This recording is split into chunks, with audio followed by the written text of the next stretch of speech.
ուղի Սոնա Ղազարյանը։ Պարոն Վարդևանյան, այս հարցը ձեզ թղել եմ նաև, երբ որ հենց այդ ամբիոնում կանգնած էի, հարցնում էի, ինչ այնպես չի արել Ռոբերտ Քոչարյանը, որ այնպես է արել Սամվել Կարապետյանը, որ այժմ դուք իր նախընտրական ցուցակում հայտնվել եք եւ հիմա էլ հավակնում եք լինել փոխնախագահ, որովհետեւ էական է, երբ որ դու տարբեր քաղաքական թիմերի ցուցակով առաջադրվում ես, էական է այն առումով, որ մեր քաղաքացիները պետք է իմանան, ինչու մանդատը վայր տրվեց, չէ՞ որ եթե դուք հիմա պնդում եք, որ կա փաստաբանի աշխատանքի ահռելի պահանջ ըստ ձեզ, հիմա իրավիճակը ըստ էության չի փոխվել։ Եվ արդյոք չկա ձեր որպես իրավաբան հանրությունում պահանջը։ Այդ ինչ այնպես չէր անում Ռոբերտ Քոչարյանը։ Շնորհակալ եմ հարցի համար, նախ անդրադառնամ արդյոք նույն այն իրավիճակը փաստաբանական գործունեության իրականացման անհրաժեշտության արդյոք առկա է թե ոչ, առկա է։ Բայց մյուս կողմից ես ունեի իմ թիմի որոշում, որ ես պետք է լինեմ ազգային ժողովում։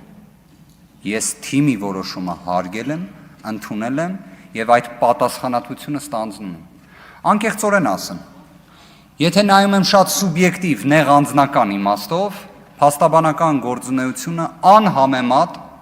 ավելի դյուրին է, քան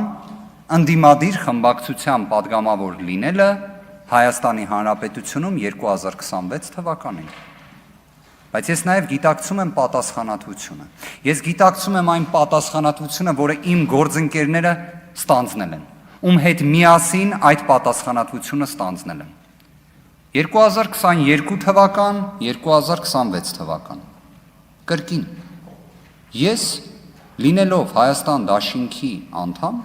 ունեցել եմ այն աստիճան ինքնուրույնություն,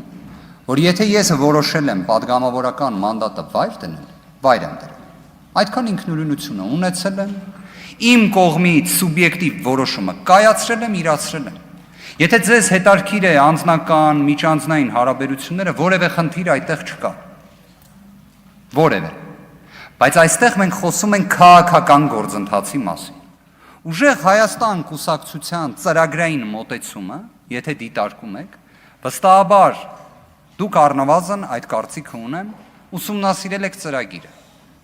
Այն մասշտաբային հանձնառությունները, սկսած սոցիալ-տնտեսական բարեփոխումներից եւ իրական կյանքը փոխող ծրագրերից, որը ներկայացրել է ուժեղ Հայաստանը, որևէ այլ ուժ չի ներկայացրել։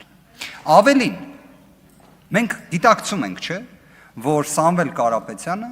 ունի այն վճռականությունը եւ հանձնառությունը, որ իր կողմից տրված խոստումները, ինչպես հենց ինքն էր բնութագրել, նույնիսկ սեփական միջոցները ծառայեցնելու գնով էր նաեւ այդ ամենը պատկերացնում։ Ես չգիտեմ իհարկե ինչի համար է հայկական իրականության մեջ իրավիճակը այսքան վատ, որ դուք օրինակ լինելով իշխանական խմբակցության падգամավոր, ոչ թե խոսում եք նույն Սամվել Կարապետյանի մասին, որպես մեր հայաստանյան պատմության ամենավառ կերպարներից մեկի մասին, որը լինելով Տաշիրում ծնված հայորդի, կարողացել է Տաշիր բառը դարձնել միջազգային ճանաչում ունեցող բրենդ, որ պատկերացնում եք օրինակ Միացյալ Արաբական Էմիրություններում լսում են Տաշիր բառը, իմանում են, որ դա Հայաստանում Լոռվա մարզի համայնք է։ Արձագանք։ Պարոն Վարդևանյան, ես իրապես ծանոթացել եմ երկու քաղաքական թիմերի ծրագրերին, իրենց կողմից տարվող քարոզարշավին, եւ եթե անկեղծ լինեմ, սա ներկուսակցական քննարկումներում ասել եմ, ես գրեթե վստահ եմ, որ Ռոբերտ Քոչարյանի կողմից ղեկավարվող թիմը ավելի շատ ձայն պետք է ստանար, առնվազն որովհետեւ քաղաքական բովանդակություն էին արտաբերում եւ ես ունեմ 100% տարաձայնություն օրինակ դաշնակցության հետ, բայց այս մարդիկ քաղաքական մտքի, քաղաքական հետագծի կրողներ են, որքան էլ ես իրենց հետ համաձայն չլինեի։ Իս շատ հաճախ ձեր քաղաքական թիմի մասին խոսելիս ամենայն հարգանքով ասում էի անցորդների միություն է, որովհետև քաղաքական մտքի կրողներ այստեղ շատ քիչ եմ նկատել։ Չեմ նկատել քաղաքական հետագիծ, չեմ նկատել քաղաքական առաջարկ մեր քաղաքացիներն, այստեղ ակնհայտորեն մենք անհամաձայնություն ունենք եւ ինչ շատ հետաքրքիր է Հայաստան դաշինքի դիրքորոշումը ձեզ քվեարկելու վերաբերալ, որովհետեւ հարգելի գործընկերներ, ձեր փոխարեն պարոն Վարդևանյանին ես միանշանակ չէի քվեարկի հենց այս շեշտադրումներից հետո։